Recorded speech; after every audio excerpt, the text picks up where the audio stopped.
облякох роклята и просто когато излязох и се видях в нея, си казах, това е роклята. Украсата беше просто вълшебна, уникална. Хората много се зарадваха на тази изненада. Сватбата горе-долу ни излезе общо.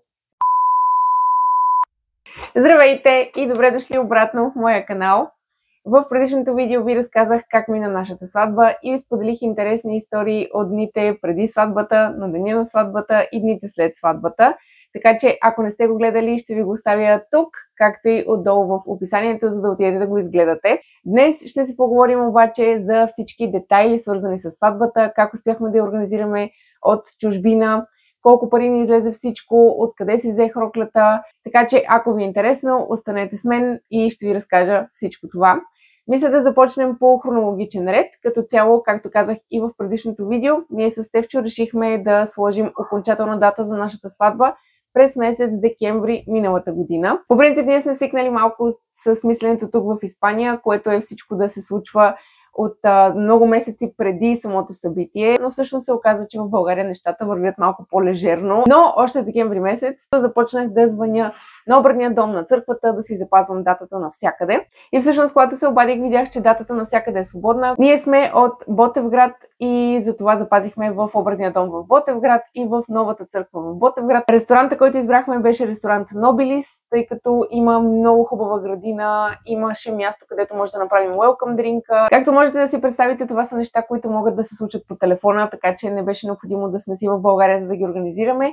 Единствените неща, които ни трябваше да сме там, беше за да си изберем тортата, да си избера аз роклята, Стефчо да си избере костюм. Имахме и без това ходене към България през месец май и след това през месец юни. След като вече бяхме резервирали датата си за сватбата навсякъде, почнахме да мислим списъка с гости, както и да правим дизайна за поканата. Тук аз съм голяма късметлийка, защото Стефчо направи дизайните на абсолютно всичко, което можете да се сетите, книжки, покани и така нататък. На предната страна на поканата е всъщност нашия силует от една наша снимка, която имаме. Просто той ни направи като младоженци. И този символ, който е на семейство. И в самата покана си бяхме написали цялата организация, нали, от колко часа в дома на младоженеца, от колко часа дома на булката, кога е подписването и всичко останало. И си бяхме сложили QR код, с който QR код може да влезеш на нашия сайт и да погледнеш всичко подробно, всичко беше обяснено. Сайта беше и на испански, и на български. Колкото до списъка с гости, тук моя критерий беше, че не искам огромна гигантска сватба, а искам сватба, на която да имам само най-важните си хора, хората, които винаги са били до мен. Искам да им обърна най-много внимание на тях. Така че началният ни списък беше от 110 гости, като имайте предвид, че доста отпадат. Аз не вярвах. Всички ми казваха, ще отпаднат хора.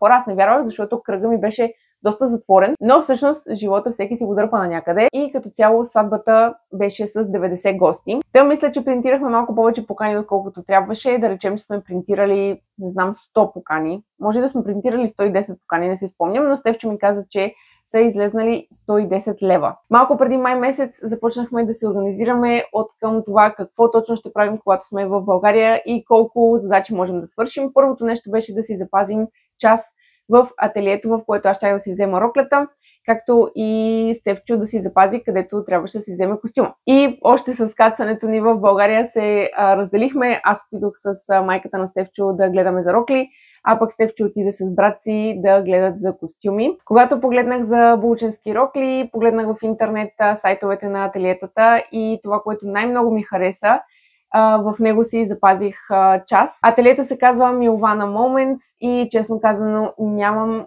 просто никакви забележки от към отношение, от към качество на роклите, просто уникално място, уникални хора, супер позитивни хора, много отзивчиви.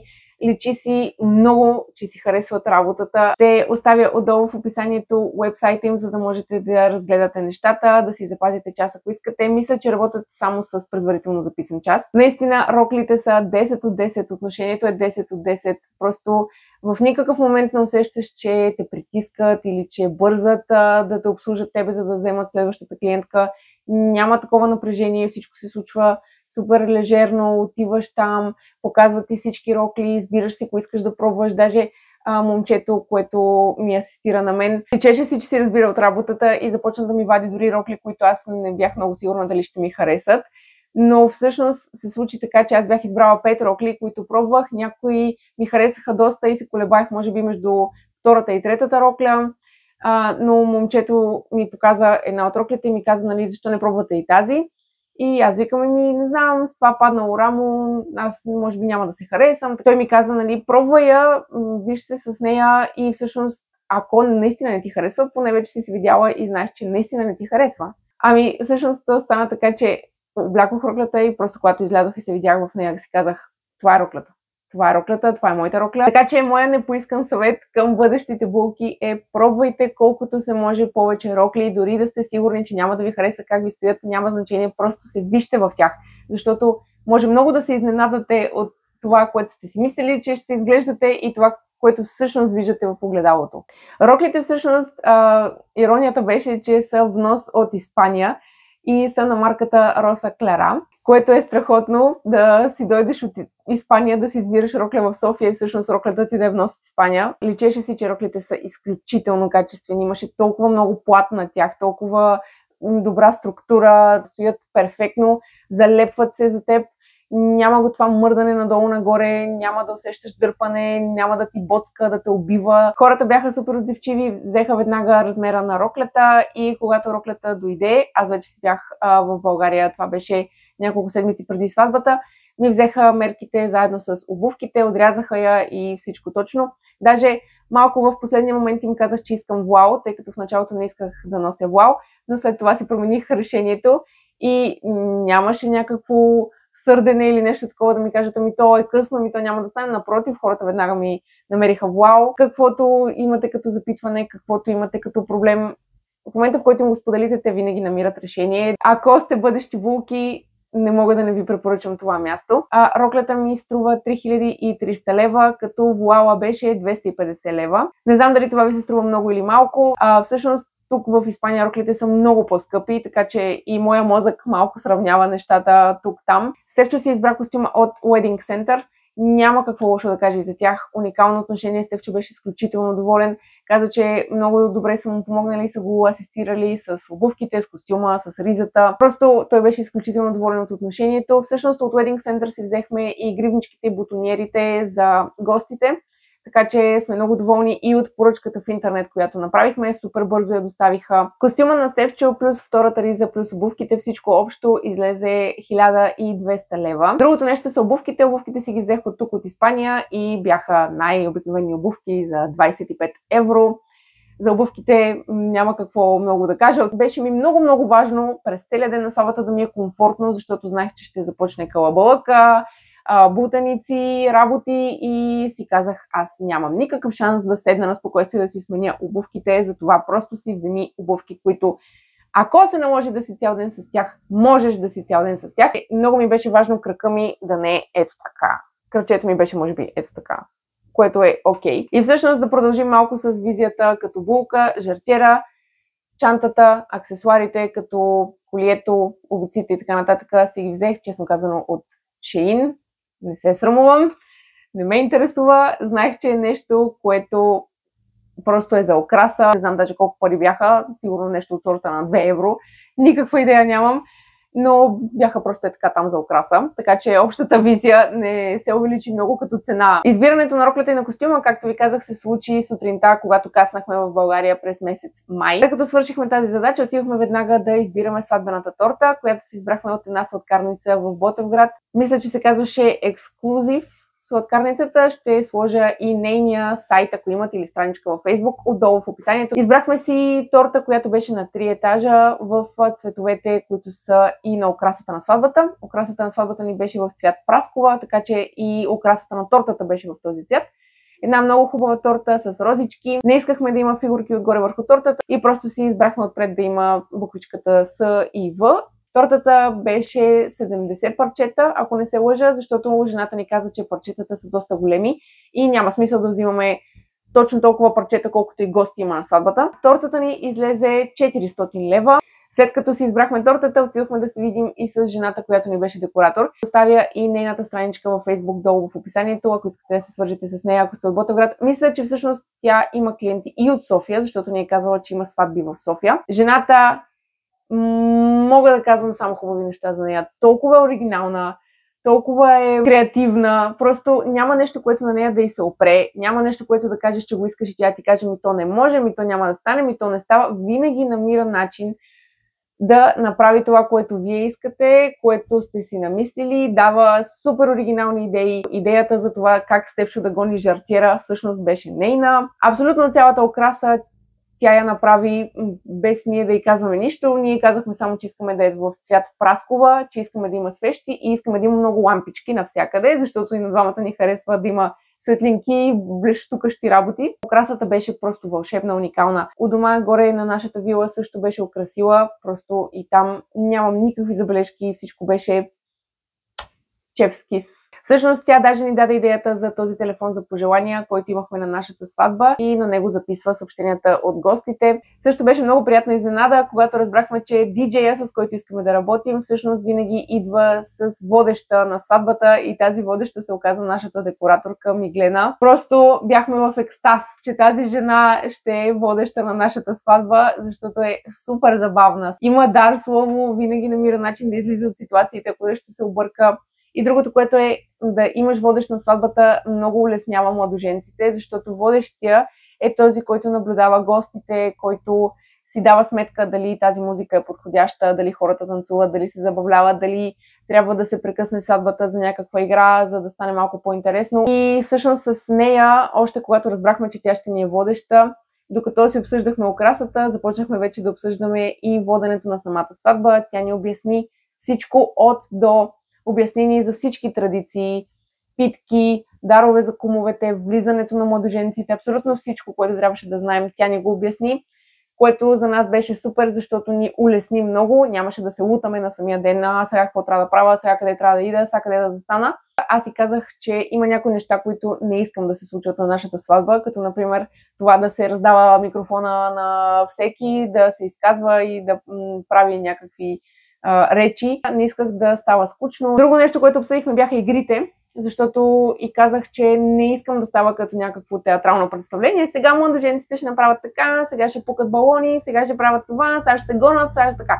Не, исках да се веселим, не исках да прекъсваме постоянно сватбата за някакви игри. И тя каза, няма проблем. Ако гостите ви се забавляват, аз няма да ги прекъсна. И точно така беше. Обсъдихме кои игри искаме. Тази с обувките, тази с простора. Имаше една с балони, която даже не я направихме, защото гостите се забавляваха прекалено много, че да ги спираме отново. Каза ни, може би 5 игри някъде, за да знаем за какво става въпрос. И отново, ако се наложи да ги правим, да не се лутаме и да не се чудиме какво се случва.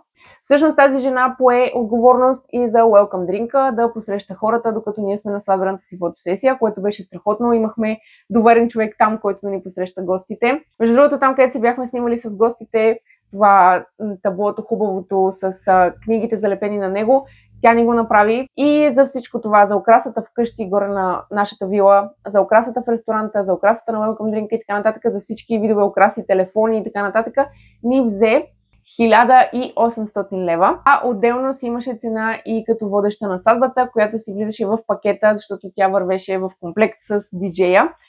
За диджея също мога да говоря 15 часа тук. Толкова забавен човек, толкова усмихнат, толкова отворен. Аз го познавам от юбилея на бащата на Стефчо. Тогава го бяха взели него за диджей и просто този човек направи уникално парти, уникален купон. И аз държах много това да е диджеят за нашата сватба. Има неща, на които не държа кой знае колко много. Дали менюто ще е с пилешко или с свинско, дали ще има картофи печени или варени, дали ще имате, не ме интересува. Но диджея беше нещо, което задължително искам да е този човек. В смисъл, може би ако той ни беше казал, че 30 август вече му е заед, може би щяхме да сменим датата на сватбата. Не знам дали ме разбирате какво искам да ви кажа. Знаех, че ще направи мега добър купон и тази мешаница Испания-България, знаех, че той ще я овладее перфектно. И точно така и стана. Човека му бях дала един списък с песни испански, той си ги пусна. Нямаше го това, как да кажа, да ходиш при него да му казваш, нали, смени малко стила, защото тук хората така.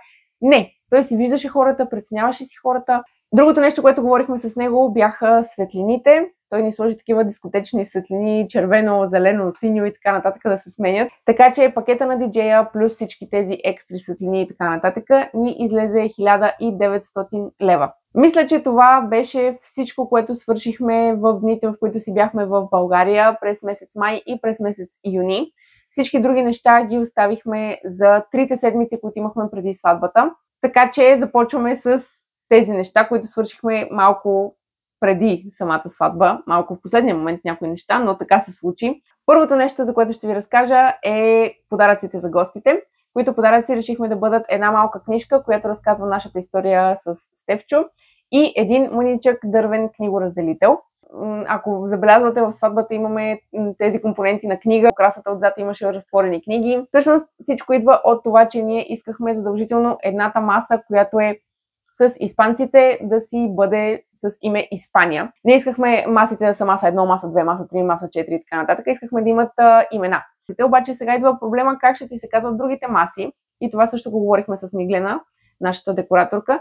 И тя започна да дава идеи, нали, на други градове. Ама те трябва да са градове в България. Всъщност не се връзват. Не се връзваше, не може да сложиш маса Пловдив и хората да са ти от Ботевград. Не става. И на Стефчо му хрумна тази идея да направим цялата сватба на тематика книга, в която книга да се описва нашата история и всъщност главите да бъдат стъпките от нашата история. Примерно маса 1, глава 1 е как сме се запознали, маса 2 някаква забавна история от когато сме си били гаджета. Тези глави от книгата зависеха от това колко броя маси ще имаме, защото ако са, да речем, 8 маси, ще са 8 глави книга, ако са 7 маси, ще са 7 глави книга. Така че това много ни забави, защото трябваше да потвърдим гостите, да ги разпределим по масите, да видим колко са броя маси и чак след това да направим книжката. Имахме различни варианти на книги, можеше да е сгъната като хармоника, а можеше и да е от тези, които са сгънати по средата и единия лист влиза в другия и така нататък. Отзад на гърба, всъщност на задната корица, бяхме залепили ъгълчета за снимка, защото цялата идея беше даваме една книжка на всяко едно семейство, правим си снимка с тези апаратчета, които веднага излиза снимката, с това семейство и това семейство си слага тази снимка в книжката отзад, на задната корица, за да може да си има спомен, който е на момента направен, защото после се започва едно изпращане на снимки, всичко е дигитално. Мисля, че стана супер готино. Хората много се зарадваха на тази изненада. И всъщност тук бяха една книжка на семейство и отделно всеки човек се получаваше един мъничък дървен книгоразделител, който отново беше на същата тематика, с символа, който означава семейство. Принтирането на книжките, като мисля, че в тази сума съм сложила и принтирането на таблата за масите, както и голямото табло, което е с кой къде седи, ни излезе 250 лева, като са 50 броя книжки. И книгоразделителите ги поръчахме от една жена, която също беше супер отзивчива, много мила жена. Нашата декораторка ни свърза с тази жена. Показахме и какъв искаме да е дизайна. И тя ни ги направи перфектно. Направи ни вариант на испански и вариант на български.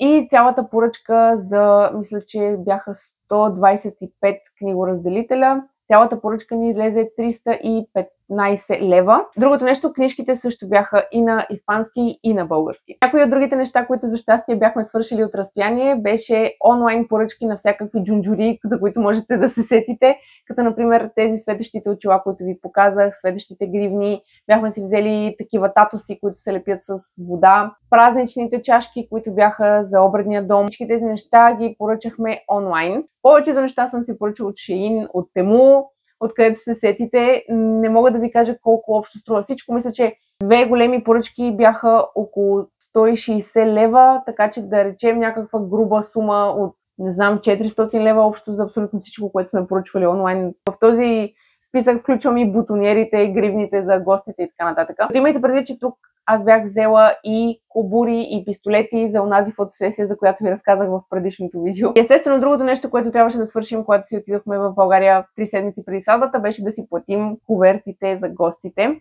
Ресторанта, както казах, е ресторант Нобилис в Ботевград и искам да кажа, че съм изключително доволна. Много готини хора, много позитивни, нямаше напрежение. Напротив, супер отзивчиви, винаги готови да помогнат.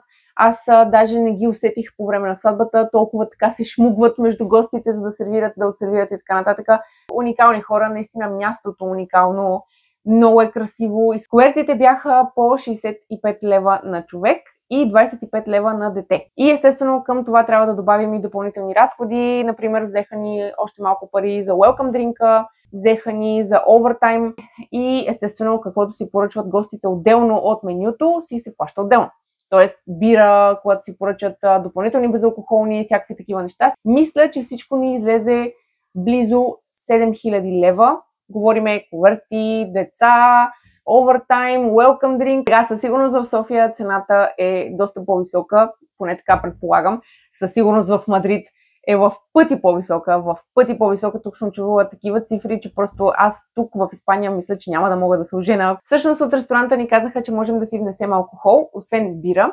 Така че отидохме до един склад да си вземем уиски, водка и вино. Ракията естествено ни я подсигури бащата на Стефчо, домашна ракия. Така че ако вие купувате ракията, най-вероятно ще ви излезе повече пари, но ние взехме 20 бутилки Bushmills уиски.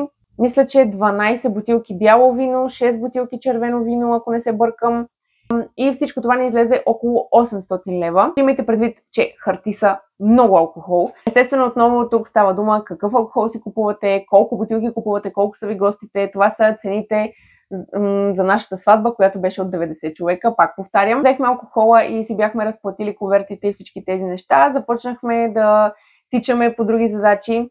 Например, да организираме даровете за кума, да вземем питките, защото много от традициите, както знаете, трябва да имаш питка. Взехме виното за църквата, шампанското за ресторанта, сватбените свещи, които са за църквата и така нататък. Свещите мисля, че бяха 17 лева, питките, 4 питки ни излезнаха 110 лева, защото ни ги прави една жена. Другите неща не си спомням добре цените, но да речем сложете някакви грубо, не знам, 100-200 лева за всички други неща, шампанско, вино и така нататък. Имаше естествено и такси в обредния дом и в църквата, обаче честно казано цифрата ми излезе от мозъка. Не си спомням дали в обредния дом бяха 100 лева, 150, в църквата още толкова или малко повече, не знам, честно казано не си спомням тези цени. Но сложете ги грубо, не знам, още 300 лева за тези неща, за тези такси. И на самия ден на сватбата вече започнахме да се разплащаме и за другите неща, които имахме, като например оркестъра, който беше с нас сутринта през цялата топордия от дома на Стефчо през дома на кумовете, моя дом, обредния дом отпред и след това вечерта дойдоха пак за още един час, така че мисля, че тези хора бяха с нас може би 4 часа. Оркестъра ни струва 1600 лева. Фотографите бяха брутални хора. Миро и Деси. Тези хора са като пинко-розовата пантера. Нито можеш да ги чуеш, нито можеш да ги усетиш в какъв момент се шмугват около тебе, кога са те снимали. Просто работят толкова тихо, толкова прецизно, толкова много снимки са ни направили. Аз не мога да си избера. Личи си много, че са големи професионалисти, усещат си моментите, знаят кога, как, какво, колко. Имат между другото страшно много пакети, защото много зависи какво точно искате да се прави на вашата сватба.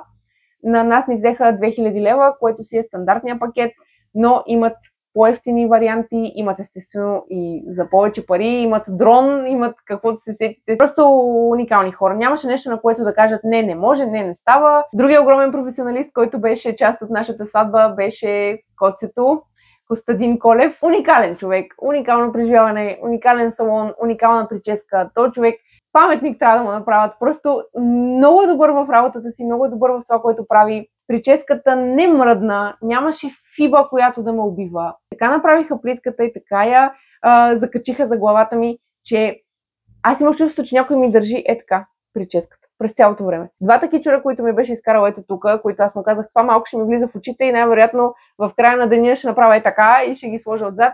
И той вика, добре, щом ще ти пречат, топира ги.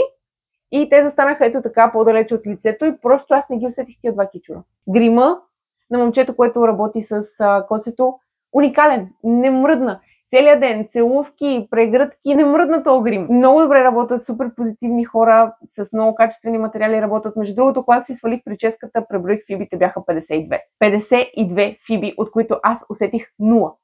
0! Коцето обаче не знам колко пари струва при него прическата, защото тя ми беше подарък от моя брат. И не искат да ми кажат, и няма как да ви кажа и аз на вас, колко е струвала прическата, колко е струвал грима. И за халките забравих да кажа. Халките са от бяло злато, като при моята халка има диаманти. В халката на Стефчо няма. Неговата си е от бяло злато с една линейка по средата. Халките ни излязоха 2400 лева.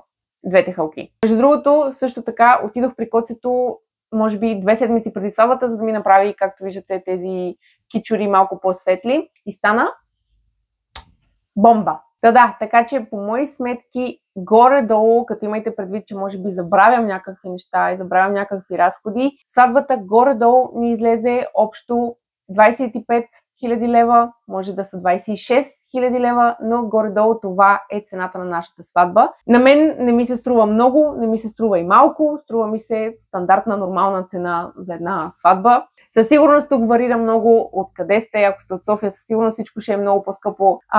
Кой ви е ресторанта, кой ви е диджея, има ли певици, певци, сега ако викнете Тони Стораро, със сигурност сватбата ще ни излезе много повече от тази сума. Не казвам цената за да се сравнявате, не казвам цената за да критикуваме и да отваряме някакви теми, сега трябва ли да е толкова, не трябва ли да е толкова. Не знам, аз имам намерение да се жена само един път. Като цяло преживяването е уникално. Да не говорим, че усещането, това, че всички твои гости се забавляват, усещането е невероятно, наистина много е готино. И сега в края на видеото искам да дам няколко съвета, свързани с сватбите, ако евентуално може да ви влязат в употреба. Първото нещо, като булка го казвам, е направете си го така, че да ви е удобно на вашата сватба, т.е. не си взимайте странни рокли, в които не ви е комфортно, които ви стискат, убиват, ръчкат, гаделичкат и така нататък. Вземете си рокля, която да ви е удобна, да ви е комфортно да се движите в нея, защото ще сте цял ден в тази рокля. Второто се отнася за обувките. Вземете си обувки, на които можете да ходите, на които ви е комфортно, удобно и нямате проблем да стоите на крак. Деня на сватбата не е ден за експерименти, честно казано, това е резюмето на тези съвети. Третия ми съвет е работете с възможно най-големите професионалисти, които можете да си позволите, естествено. Правят процеса много по-лесен, наистина. Друг съвет, който мога да дам е организирайте каквото можете предварително, защото след това се натрупват много задачи една след друга дните точно преди сватбата.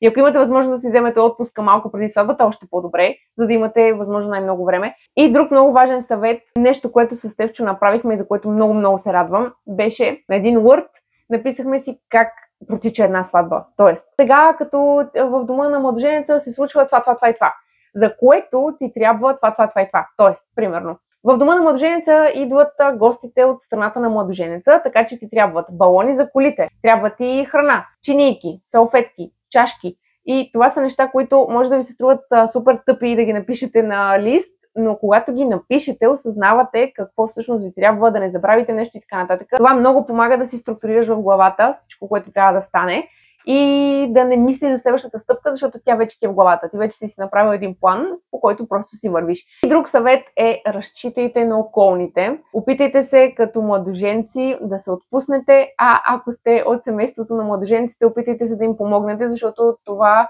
ние го оценяваме страшно много.